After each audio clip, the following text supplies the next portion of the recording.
Shalom Pak Bambang, saya mau izin bertanya, mungkinkah manusia melihat Allah? Mohon pencerahannya. Shalom alaikum besim hamasyah. Salam sejahtera di dalam Kristus.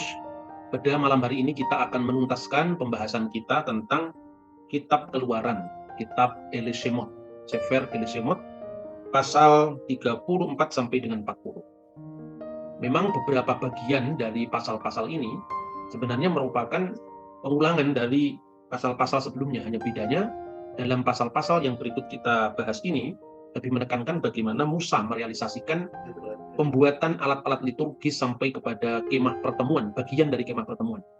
Pembuatan menorah atau kandil, kakidian bercabang 7, kemudian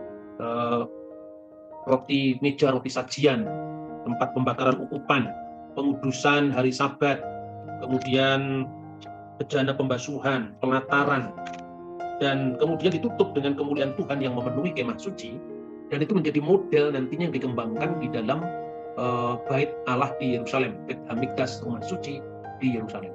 Nah, saudara-saudara, apa bedanya ketika kita berbicara tentang Taurat antara kita, orang Kristen dan orang Yahudi?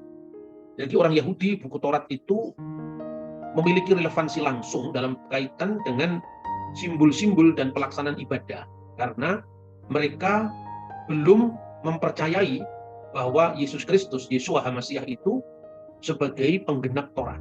Sekalipun harus dicatat bahwa tidak semua peribadatan bait suci itu dilaksanakan oleh orang Yahudi Rabbinik sekarang.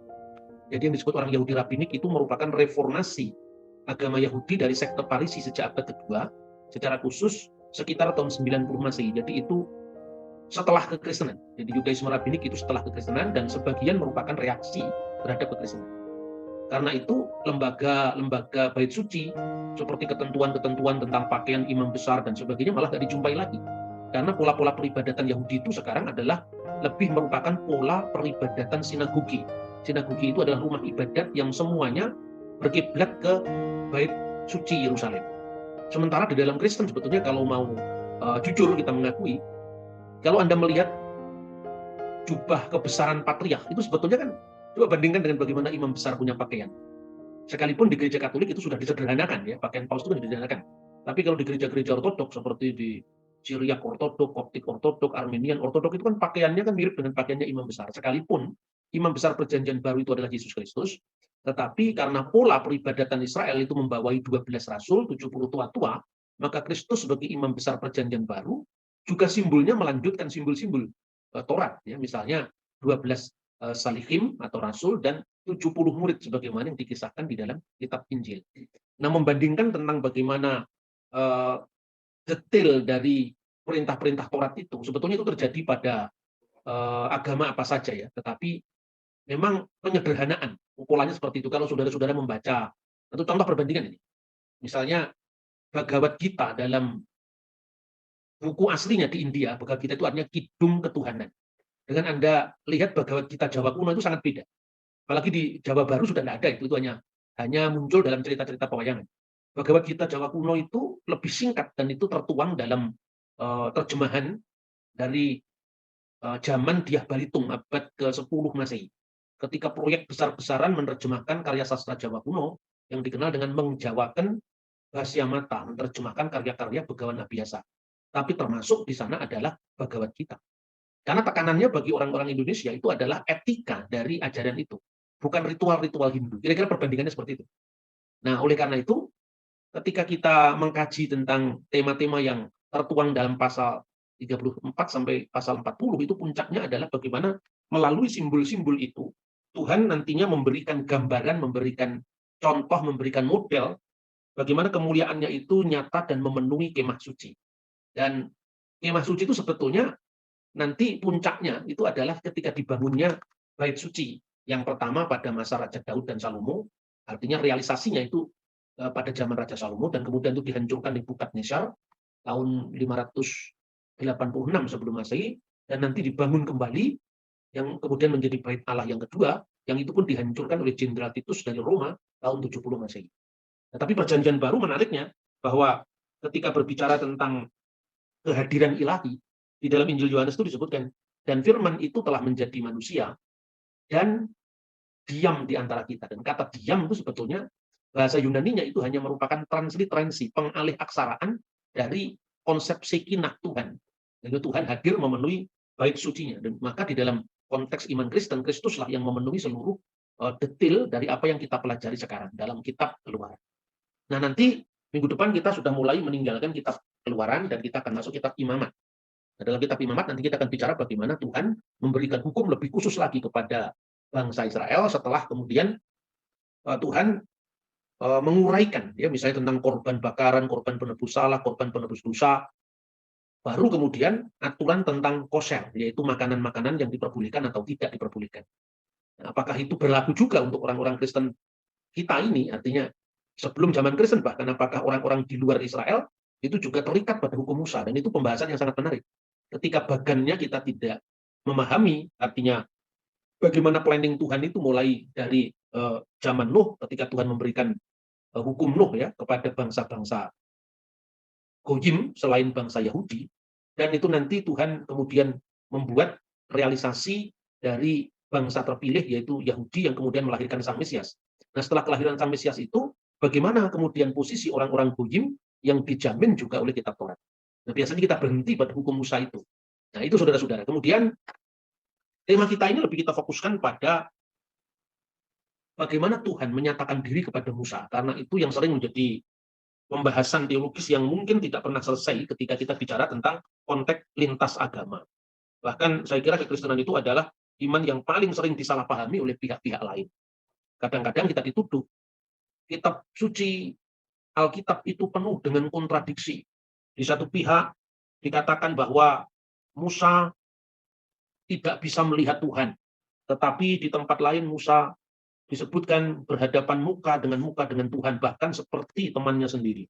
Nah, bagaimana ini bisa didamaikan ya? Pertentangan-pertentangan seperti ini. Nah, padahal orang itu ketika menuduh kitab suci orang bertentangan sebetulnya itu juga mestinya berlaku pada kitab sucinya sendiri.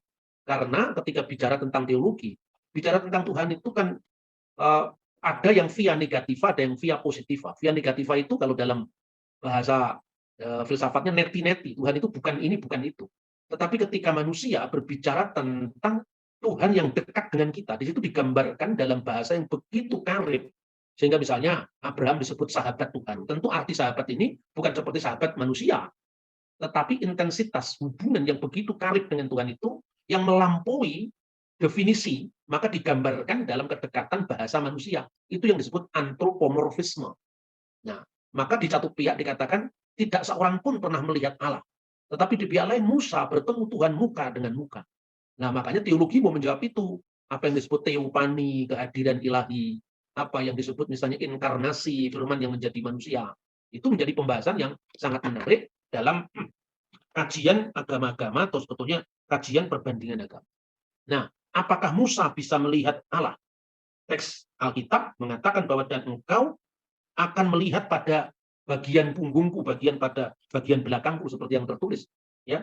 Viraita, dan engkau akan melihat pada akurai, pada bagian belakangku. Upanai, dan wajahku, ya, tidak kamu lihat, lo jira. Tapi di tempat lain, misalnya disebutkan dalam kitab Ulangan pasal 34, itu bagian paling akhir dari kitab Taurat ya. Kitab Ulangan pasal 34 digambarkan bahwa di sana Musa berhadapan muka dengan Tuhan. Jadi bagi orang awam itu terkesan bahwa di sini kok Musa bisa melihat seperti Musa yang dikenal Tuhan dengan berhadapan muka. Tidak ada lagi nabi yang bangkit di antara orang Israel. Dalam teks aslinya, velo kam navi, tidak akan bangkit lagi nabi otbe Israel di kalangan Israel.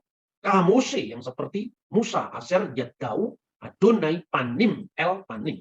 Jadi kata muka itu adalah panim. Ya. Padahal di dalam teks yang tadi kita sebutkan, tetapi tentang mukaku kamu tidak bisa melihatnya atau tidak bisa dilihat. Bagaimana ini?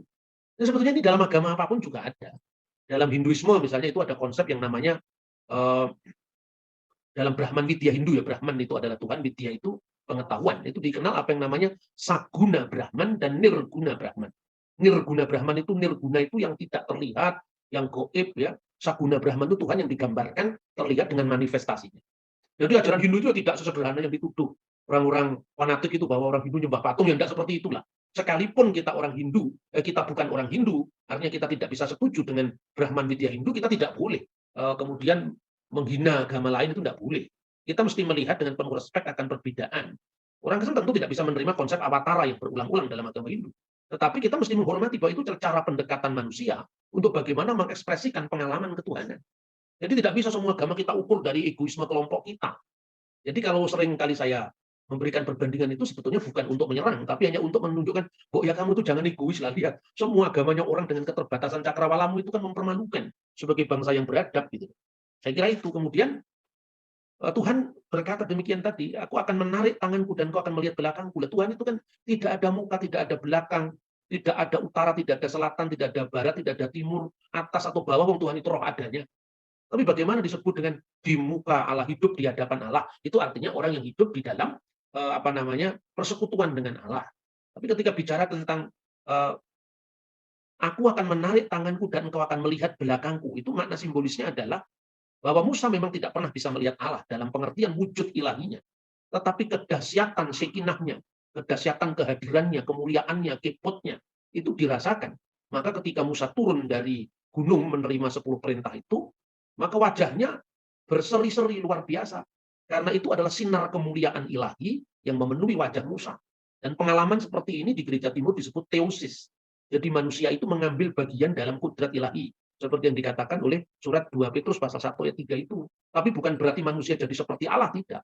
Tetapi manusia itu ya, kira-kira ibaratnya begini. Matahari itu kemuliaannya kan lebih besar daripada bulan dan bintang-bintang. Minimum kalau kita melihat dari muka bumi ini. Meskipun faktanya mungkin ada planet yang sebesar matahari atau lebih besar dari matahari, kita tidak tahu. Tapi artinya kemuliaan bintang-bintang itu ketika sinar terangnya dikalahkan oleh sinar matahari pada siang hari, bintang-bintang tidak kelihatan lagi. Begitu juga manusia. Ketika manusia itu mendapatkan pengalaman seperti Musa itu, yang dikatakan melihat Allah muka dengan muka, berjumpa dengan Allah muka dengan muka, itu tidak berarti bahwa dalam bahasa sehari-hari itu tidak seperti itu. Nah, ini yang namanya bahasa teologis ya. Dalam kajian ilmu-ilmu ketuhanan itu ada yang namanya transendensi dan imanensi. Transendensi itu penggambaran Tuhan yang begitu dahsyat, maka digambarkan jauh. Karena dia berjarak dengan kita, karena manusia itu makhluk, Tuhan itu kholik, kita itu ciptaan, Tuhan itu pencipta, kan begitu kan? Maka dikatakan seolah-olah Tuhan itu begitu berjaraknya sehingga kita berdoa, Avenu Sebastimayim, Bapa kami yang di surga. Tapi begitu kita pengalaman imanensi dengan Tuhan, itu Tuhan begitu dekatnya dengan kita. Dalam Quran pun diakui seperti dekatnya dengan urat leher kita. Itu universal, betul. Oh, Bimbo aja bisa nyanyi, engkau jauh, aku jauh, engkau dekat, aku dekat. Apa sih maknanya? Maknanya bahwa itu pengalaman transendensi dan pengalaman imanensi. Orang Jawa juga menyebut Gusti Allah itu aduh tanpa wanganan, cedak tanpa singgulan. Dia jauh tapi tidak terbayangkan seperti apa. Tapi dekat pun toh kita tidak bersentuhan. Hanya mata rohani yang melihat itu. Jadi ajaran Kristen itu bukan sesederhana yang dikatakan, ini dikatakan bisa melihat, ini dikatakan tidak bisa melihat. Itu hanya orang cari-cari yang tidak ngerti keseluruhan dari berita kitab suci yang begitu agung ya, dimaknai oleh manusia, dan itu hanya membutuhkan rahmat ilahi melalui Roh Kudus sehingga otak kita bisa dicerahkan. Dan pencarian yang jujur, bukan sekedar mencari kelemahan. Nah, pengalaman-pengalaman seperti ini, saudara-saudara, tidak hanya itu direnungkan oleh orang Kristen dan itu mendadak ada begitu saja, tidak. Ya, tidak seperti itulah. Jadi gambarannya itu sebetulnya kekristenan tidak hanya muncul begitu saja, tetapi apa yang dihayati dalam kekristenan itu sesungguhnya merupakan kelanjutan dari apa yang direnungi, direfleksikan oleh umat yang terdahulu, yaitu orang-orang Yahudi. Bahwa orang Yahudi bukan hanya orang Parisi, bukan hanya orang Yahudi Rabinik, apalagi Yahudi setelah runtuhnya Bait Allah yang kedua, bukan hanya itu. Tetapi berbicara tentang Yudaisme itu ya kita harus berbicara tentang perpecahannya yang paling tua, yaitu orang Samaria dengan Taurat Samaria. Lalu orang-orang Yahudi pra runtuhnya Bait Allah, misalnya Eseni, ya. Kalau Saduki kan punah. Nah, baru kemudian bicara Kristen, lalu setelah itu bicara Yahudi Rabinik yang muncul dalam reformasi sejak abad kedua. Jadi seperti itu. Nah, renungan-renungan tentang Tuhan yang transenden, Tuhan yang tidak bisa dilihat, seperti yang ditegaskan dalam Injil Yohanes dan juga surat-surat Rasul Paulus. Tuhan itu bertata di terang yang tak terhampiri, artinya tidak bisa dilihat. Lalu bagaimana dengan Yesus, Pak? Yesus kan bisa difoto. Nah, firman kan menjadi manusia. Firman itu telah menjadi manusia. Jadi kemanusiaannya itu yang bisa dilihat, yang bisa gambar, ya kan? Orang mengatakan Trinitas itu adalah pendangkalan dari Taurat itu yang dangkal bukan Trinitas, yang dangkal yang bicara itu. Karena memahami iman itu dengan pemahaman yang tidak bisa membedakan yang metafisika dengan yang fisik. Tidak bisa membedakan antara gambaran Tuhan yang transenden imanen dengan gambaran satu batu, satu kelereng, satu Wagiono, satu Charles, seorang bupati, seorang gubernur, kan nggak bisa seperti itu. Jadi metodenya memang harus benar dulu, baru kita berbicara ya. Kemudian ini, itu contoh ya. Tuhan di situ kan berfirman, keluaran yang tadi saya baca di awal tadi ya, apabila kemuliaanku lewat, maka aku akan menempatkan engkau dalam lekuk gunung itu. Artinya pengalaman kedahsyatan Musa tentang transendensi ilahi sekaligus imanensi ilahi. Transendennya digambarkan bahwa engkau tidak akan bisa melihat aku, dan seorang tidak bisa melihat aku kalau dia tidak mati gitu. Melihat Tuhan mesti mati, itu gambaran tentang transendensinya. Tetapi imanensinya, kedekatannya juga digambarkan. Fenomena kehadiran ilahi itu dialami oleh Musa. Apabila kemuliaanku lewat, maka aku akan menempatkan engkau dalam lekuk gunung itu. Dan aku menudungi engkau dengan tanganku sampai aku berjalan lewat. Nah, seperti itu. Dan apa yang terbaca dalam teks ini, di dalam Targum. Nah, Targum nanti kita akan lihat apa Targum, tapi kita baca dulu teksnya. Dan itu akan terjadi ketika kemuliaan Sekinahku. Sekinah itu adalah kehadiran ilahi. Lewat di depanmu. Aku akan menempatkanmu di sebuah lekuk gunung batu. Dan aku akan menaungimu dengan memraku sampai waktu yang aku lewat. Dengan memraku. Jadi sejauh Tuhan yang transenden, Tuhan yang tidak bisa dilihat mata, tidak seorang pun pernah melihat Allah, kata Yohanes pasal 18. Itu dialami manusia. Itu pengalaman perjumpaan itu antara Allah dengan manusia itu, di mana manusia itu makhluk fisik yang terikat oleh ruang, terikat oleh waktu. Dan Tuhan itu adalah Maha Roh yang Maha Hadir, omnipresent. Tidak terikat oleh ruang, tidak terikat oleh waktu. Bagaimana bisa berjumpa? Maka sejauh Tuhan yang tidak kelihatan dialami manusia dalam pengalaman empiris kehadiran ilahi sehari-hari, itu disebut memra. Memra itu diterjemahkan firman. Maka di dalam kitab suci banyak orang yang salah memahami iman Kristen ya. Katanya bahwa konsep logos dalam perjanjian baru itu adalah himne neoplatonis, ajaran dari Plotinus. Ya, neoplatonisme itu kan ajaran dari Plotinus, dari Ammonius Saccas, dari awal-awal zaman ya Masehi itu. Kalau Plotinus itu pengembangan dari Plato, kira-kira yang hidup abad ketiga sebelum Masehi. Gara-gara hanya ada istilah logos. Logos itu artinya firman yang menjadi pembukaan Injil Yohanes pasal 1 ayat 1. Enarki in ho logos in prostontion, theos in ho logos. Pada mulanya adalah logos, dan logos itu bersama-sama dengan theos, dan theoslah logos itu, firman itu. Nah, itu sering disalahpahami, padahal sebetulnya istilah logos itu tidak diambil dari filsafat Yunani, tetapi asalnya itu sebetulnya dari Targum ini. Nah, bagaimana sejarah Targum? Kita bisa lihat ya. Nehemia pasal 8 ayat 9 itu berbicara pertama kali ketika pembuangan, setelah pembuangan dari Babel, atas izin dari Kores Agung, bangsa Israel di bangsa Yehuda yang di sebelah selatan itu diizinkan untuk kembali ke Eret Israel, kembali ke tanah Israel. Maka kemudian di bawah kepemimpinan zaman Esra dan Nehemia itu, orang-orang Yahudi yang tinggal lama di Babel, anak-anak mereka sudah tidak paham bahasa Ibrani klasik. Nah, ketika Bait Suci dibangun kembali pada masa Esra dan Nehemia itu, Taurat harus dikembalikan sebagai pusat kehidupan spiritual bangsa Israel. Maka kemudian Taurat kembali dibacakan. Tapi ketika Taurat dibacakan dalam bahasa Ibrani kan tidak semua anak-anak mereka tahu, karena mereka sepulang dari pembuangan di Babel itu bahasa yang dipakai bahasa Aramaik, yang dikenal dengan Aram kerajaan atau Middle Aramaik. Maka tercatat di dalam Nehemia pasal 8 ayat 9. Bagian-bagian dari kitab itu, yakni Taurat Elohim, dibacakan dengan jelas. Jadi dibaca dalam bahasa apa? Bahasa Ibrani. Dengan diberi keterangan-keterangan sehingga pembacaannya dimengerti. Nah, keterangan-keterangan ini dalam bahasa yang mereka pakai sehari-hari, yaitu bahasa Aram. Tradisi lisan untuk membacakan Taurat, dan akhirnya berlanjut pada kitab para nabi dan kitab-kitab lain dalam perjanjian lama, selalu diberikan penjelasan-penjelasan dalam bahasa Aram. Lama-lama, tradisi ini, ya tradisi penafsiran ini berkembang menjadi satu terjemahan kitab suci. Tapi ciri khas terjemahan itu apa? Kalau bisa dibandingkan dengan zaman sekarang itu seperti Alkitab bahasa Indonesia masa kini gitu. Jadi di situ mengandung parafrase yang untuk mendekatkan bahasa asli dengan bahasa penutur. Misalnya kepada Paulus dikatakan sulit bagimu menendang ke galah rangsang. Itu idiom tidak bisa dimengerti. Maka dalam Alkitab bahasa Indonesia sehari-hari diterjemahkan, mengapa engkau mempersulit dirimu sendiri dengan melawan penciptamu. Jadi ini keterangan dari menendang ke galah rangsang. Kalau itu misalnya Yesus itu bicara kepada Rasul Paulus di bahasa Surabayaan itu ya, hei Paulus, Kon niku aja kaya ula marani gepuk. Lah kan ula marani gepuk diterjemahkan dalam bahasa Inggris atau Prancis atau Arab kan nggak bisa. Maka itu didekatkan, itu yang namanya dynamic equivalent translation. Jadi terjemahan dinamik yang mencari ekuivalen makna. Inilah targum ulam. Jadi apa yang dilakukan oleh misalnya model terjemahan Today English Version Alkitab Bahasa Indonesia sehari-hari itu bukan hal yang baru. Karena sejak zaman sejarah bangsa Israel itu juga dilakukan.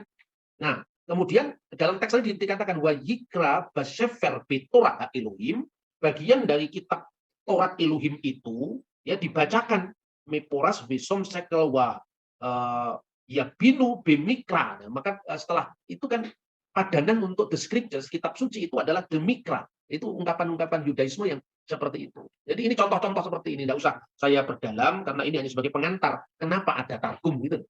Nah, targum itu sebetulnya bahasa Arab tarjamah, ya terjemahan. Orang yang mula-mula menerjemahkan itu orang yang dianggap bijak dari kalangan sinagog atau rumah ibadat Yahudi. Kemudian biasanya diberikan apa ya, gulungan kitab suci. Yesus sendiri pernah mendapatkan tugas itu ketika di sinagoga Nazaret. Kemudian setelah dia membacakannya, dia memberikan keterangan. Itulah lama-kelamaan tafsiran, jadi terjemahan tafsiriyah, tafsiran yang sebetulnya dimasukkan dalam terjemahan itu dilakukan oleh maturgeman, penerjemah, mutarjem bahasa Arabnya. Jamaknya maturgemanim. Terjemahan-terjemahannya itu kemudian disebut targum. Nah, targum itu jejak paling awal tahun berapa? Kira-kira tahun 100 sebelum Masehi. Kalau Anda membaca misalnya penemuan Laut Mati itu ditemukan di gua keempat ya. Jadi kodenya itu 4 Ki, 4 itu di gua keempat, Ki itu Qumran, nomor naskahnya 157.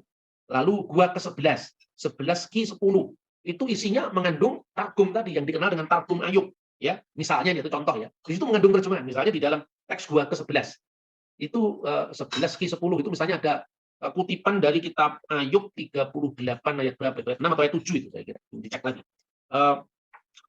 Dan semua anak-anak Allah bernyanyi, bintang-bintang fajar bersorak-sorai. Itu kan ya nanti dicek sendiri ayatnya di dalam kitab Ayub itu. Itu diterjemahkan kata Bene Elohim, anak-anak Allah itu diterjemahkan dengan dalam targum dan malaikat-malaikat Allah atau dan semua malaikat Allah bernyanyi gembira ketika bintang-bintang fajar itu bersinar.